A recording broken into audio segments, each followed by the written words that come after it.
ओम श्री सिद्ध भैरवाय नमः. बघा, आज समाजामध्ये प्रत्येक माणूस देवाकडे जातो आणि काय मागतो? सुख. आणि आपल्या जीवनामध्ये सुख आणि दुःख हे कशात आहे हे भगवंताने कशात दाखवून दिले? गीता, भागवत, तुकारामाचा गाथा आणि दासबोध. बघा, आई मुलाला काय करते? जेवण वाढून देते, तरी ते मुलं रडत राहतं आणि मग आई काय करते? त्याला थप्पड मारते. तसं झालं आहे माणसाचं का भगवंतानं आपल्या सुखदुःख कशात आहे हे दाखवून दिलेलं आहे, तरी लोक देवापाशी जातात.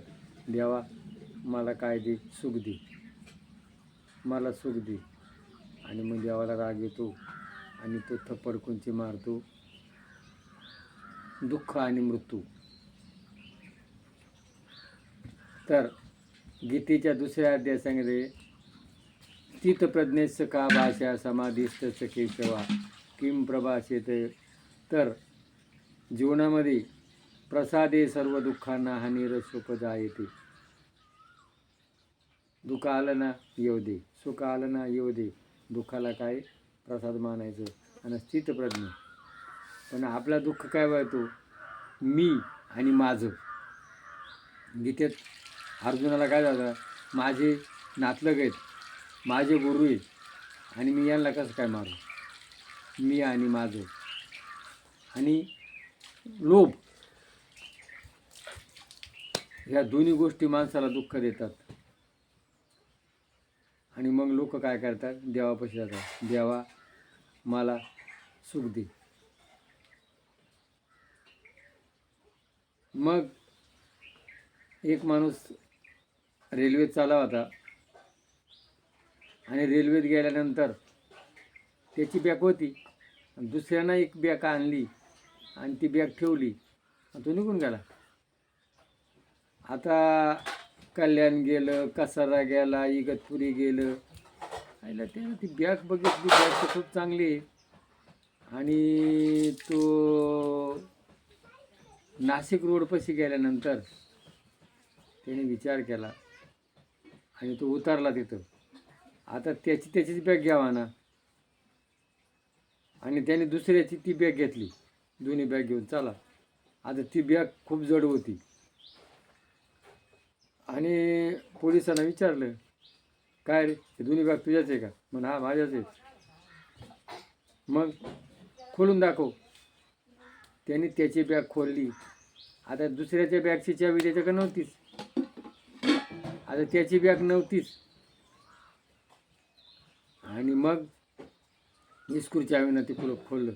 त्याच्यात मेलेले माणूस मारून त्याचे कुटके करून आणि ते ठेवलं होतं. आणि मग काय झालं? त्याला अटक करून नेलं. मग कोण होता? लोभ. जर ती बॅग घेत नव्हता तर त्याला दुःख झालं असतं का? म्हणून आपण या लोभापायी अनेक दुःख तयार होतात. आणि मग आपण देवाला काय म्हणतो? देवा, मला सुख दे.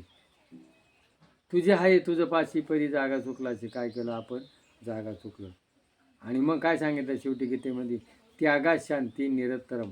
मला काही नको. ज्या वेळेला मला काही नको म्हटलं ना, त्याला शांत झोप येते, एकाग्रता येते, ईश्वर चिंतन होतं. पण ज्या वेळेला मला पाहिजे, आज ह्या विज्ञान युगामध्ये इतका माणूस धावू राहिला आहे, खूप धावतो, पण त्याला काही सुख मिळत नाही. गाडी आहे, बंगला आहे, आणि मग काय करतो? धन कमवतो आणि एक दिवस निघून जातो. हे शरीर कोणाचं आहे? यमाचं आहे. धन कोणाचं आहे? कुबेराचं आहे. आणि मग तुझं काय इथं? देह देवाचे, धन कुबेराचे, येथे मनुष्याचे काय असे, क्षणोक्षणी हाची करावा विचार, उद्धाराय पार भोवतो. अरे तुझं काहीच नाही. तू रिकामा वेळ घालवतो आणि मग काय करतो? निघून जातो. आणि मग जे कमवलेलं धन आहे ना, तर हे कमवलेलं धन काय करतं? तिची मागची आज समाजामध्ये पूर्वी मुलगा बापाला काय म्हणायचा, बाबा बाप से बेटा सवाई. आजचा मुलगा काय आहे, आयतं ATM, आयतं धन, काम नको, एन्जॉय. आणि फुकट कसं मिळत, संपूर्ण जग. आताचं राहणीमान कसं आहे, एकदम एन्जॉय. धंद्यात कॉम्पिटिशन, शेती परवडत नाही, आणि मग पैसा, मग फुकट कैसा मिळेल. आणि मग त्या प्रॉपर्टी करता, फुकट धना करता, त्याच्या मुली, त्या मुलीचे मुलं, याचे मुलं, काय नातलग असतील ना, ते कोर्टाच्या सामने त्यांचे भांडणे होऊ राहिले राहत. जिकडं तिकडं मला वाटा पाहिजे, मला मला नवऱ्याकडे पाहिजे, आणि माझ्या बापाकडे पाहिजे, मला फुकट कसं मिळेल. आणि शासनानं मतं मिळवण्याकरता महिला आरक्षण, महिलांना पगार, लाडकी बहीण, अशा योजना अंमलात आणल्यात.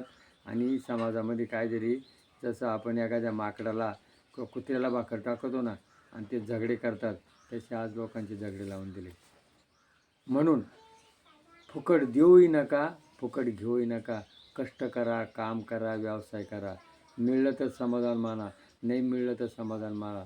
आज समाधान राहिलं नाही, आणि मग राहणीमान साधं राहिलं नाही. त्यामुळं सगळे झगडे भानगडी, माणूस माणसापासून दुरावला. म्हणून पापाचा बाप कोण, लोभ. आणि मी आणि माया ममता, ही माया ममता सोडा. आपलं कोणी नाही, आपण कोणाचे नाही, आपण संग काही आणलंही नाही, संग काही नेणार नाही. हे जर पटलं असेल, याला क्लिक करा. जय भैरवनाथ महाराज की जय.